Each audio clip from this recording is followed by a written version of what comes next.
The Concord, I believe it was called the Concord Coalition, and this was back from 2010. And this was a group that was their job, and I to this day, I'm not sure anybody knows exactly where their money came from, but I'm guessing that a lot of it probably began, with the Koch brothers.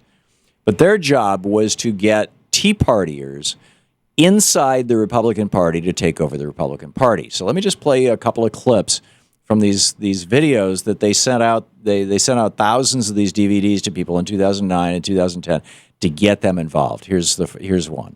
How does one become a precinct committeeman?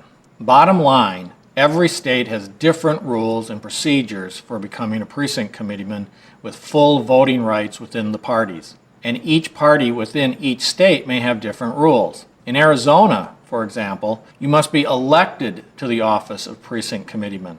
But you don't have to get more than 10 signatures of registered voters from your party or from independents to get your name on the primary ballot. Precinct committeemen in Arizona are not required to pay dues. Ohio's system is similar to Arizona's. Other states require dues and require precinct committeemen attend meetings and sign pledges to support the party's candidates. Arizona's system does not require meeting attendance.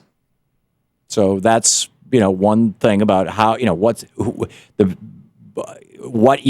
the deal is with becoming a precinct committeeman. Here's another one of their pitches. So how do you find out how it works in your state? The best way is to contact your state or county political party organization and find out where your local party committee meets. Get on the internet and find it. Use the phone book. Call information. Then contact your party organization and find out when and where they meet. Then go to the meeting and ask how one becomes a voting member of the party. Take other conservatives with you. Be persistent. Don't be bashful. And before you go, you may want to get on the internet and see how much information already exists about how things are done in your state. See, they're just openly, straightforwardly saying, you conservatives, you Tea Partiers, you need to take over the Republican Party. Here's another clip from this sales pitch from the Concord Coalition. What's the most powerful political office in the world? It is not the United States. It's precinct committeemen. Why? There's three main reasons. First, because precinct committeemen and only precinct committeemen get to elect the leaders of the political parties. If you want to elect the leadership of one of the two major political parties in this country, then you have to become a precinct committeeman. There you go. And, other reasons that the precinct committee people get to choose who are the primary candidates. And I got a couple more clips that lay this out, but, you get the idea.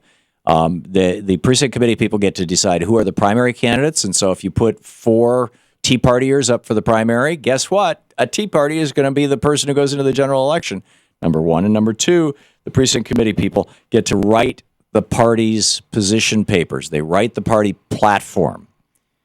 And so, hey, you can do it too. So I would submit that, big money and a really good organized effort did in 2010 to get the Tea Party into Congress could be done to get more progressives into Congress as well. And you just need to, share that wisdom with your friends.